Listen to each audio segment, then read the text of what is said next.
Assalamualaikum warahmatullahi wabarakatuh. Perkenalkan, nama saya Tiara Setia Yuning Tias, kelas 6B PGSD, NPM 19160109.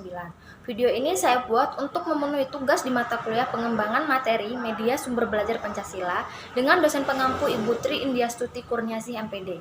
Di sini saya dari kelompok 6 dengan materi pengembangan suku, bangsa, dan budaya dengan KD Sistem Pemerintah Kabupaten, Provinsi, dan Pusat dengan indikator menelaah sistem pemilu dan pilkada.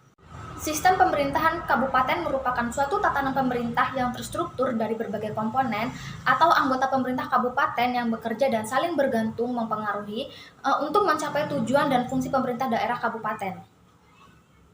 Sistem pemerintah kota ini merupakan suatu tatanan pemerintah kota yang terstruktur dari berbagai komponen atau anggota pemerintah kabupaten yang bekerja dan saling bergantung dalam mempengaruhi untuk mencapai tujuan fungsi pemerintah kota. Selanjutnya ada sistem pemerintah provinsi, di mana ini merupakan suatu tatanan pemerintah provinsi yang terstruktur dari berbagai komponen atau anggota pemerintah kabupaten yang bekerja dan saling bergantung untuk mempengaruhi dan mencapai tujuan fungsi pemerintahan provinsi. Selanjutnya ada ciri-ciri karakteristik. Yang pertama, susunan lembaga pemerintah kabupaten. Ini meliputi bupati, DPRD kabupaten, perangkat daerah, struktur pemerintah kabupaten. Yang kedua ada susunan lembaga pemerintahan provinsi. Ini meliputi gubernur, wali kota, DPRD, sekretaris daerah, struktur pemerintahan provinsi.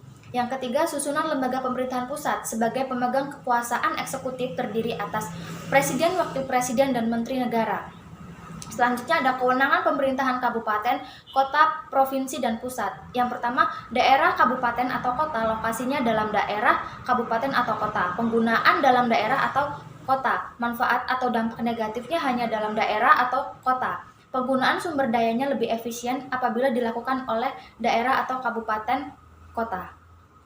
Selanjutnya, daerah provinsi, lokasinya lintas daerah, kabupaten atau kota. Penggunaan lintas daerah ini kabupaten atau kota, manfaat dampak negatifnya juga lintas daerah, kabupaten atau kota. Penggunaan sumber dayanya lebih efisien apabila dilakukan oleh daerah provinsi. Selanjutnya ada daerah pusat, lokasi lintas daerahnya ini provinsi atau lintas negara. Penggunaan lintas daerah, provinsi atau lintas negara, manfaat atau dampak negatifnya hanya lintas daerah atau negara. Penggunaan sumber dayanya lebih efisien apabila dilakukan oleh pemerintah pusat yang mempunyai peranan strategis bagi kepentingan nasional. Selanjutnya ada hubungan pemerintah pusat dan pemerintah daerah. Mempunyai hubungan dan keterkaitan yang sangat erat, di mana pemerintah wajib membantu pemerintah pusat mengawasi daerahnya dan melaporkan perkembangan daerah tersebut pada pemerintah pusat untuk nantinya dapat menjadi pertimbangan pemerintah pusat dalam membuat kebijakan-kebijakan publik. Oleh karena itu, pemerintah pusat dan daerah harus beriringan agar dapat mencapai daerah yang sejahtera. Perihal pemilu di Indonesia diatur dalam Undang-Undang Nomor 7 Tahun 2017. Pasal 1 Angka 1 Undang-Undang itu memuat tentang pengertian pemilu, di mana pemilu adalah sarana kedaulatan rakyat untuk memilih anggota Dewan Perwakilan Rakyat, anggota Dewan Perwakilan Daerah, Presiden dan Wakil Presiden, untuk memilih anggota Dewan Perwakilan Rakyat Daerah yang akan dilaksanakan secara berlangsung, umum, bebas, rahasia, jujur, dan adil, atau disingkat dengan Luberjurdil. Pasal 3 Undang-undang yang sama dikatakan penyelenggara pemilu harus meliputi 11 prinsip. Yang pertama yaitu mandiri, jujur, adil, berkepastian hukum, terbuka, tertib, profesional, akuntabel, efektif, dan efisien.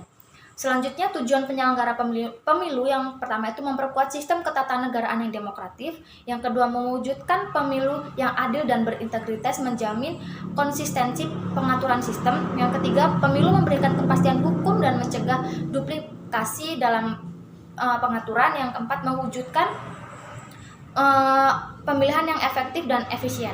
Selanjutnya ada pengertian pilkada, di mana pemilihan umum kepala daerah dan wakil kepala daerah atau seringkali disebut dengan pilkada adalah pemilihan umum yang memilih kepala daerah dan wakil kepala daerah secara langsung di Indonesia oleh penduduk daerah setempat yang memenuhi syarat. Kepala daerah dan wakil kepala daerah adalah yang pertama gubernur dan wakil gubernur untuk provinsi, yang kedua bupati dan wakil bupati untuk kabupaten, yang ketiga wali kota dan wakil wali kota untuk kota. Adapun tujuan dari pilkada ini yaitu untuk mewakili daerah membentuk pemerintahan yang demokratis. Selain itu, pilkada juga dapat bertujuan untuk memperkuat dan memperoleh dukungan rakyat guna mewujudkan tujuan nasional yang tertera pada Undang-Undang Dasar 1945. Demikian sedikit penjelasan yang dapat saya sampaikan. Apabila ada salah kata, saya mohon maaf. Saya akhiri. Wassalamualaikum warahmatullahi wabarakatuh.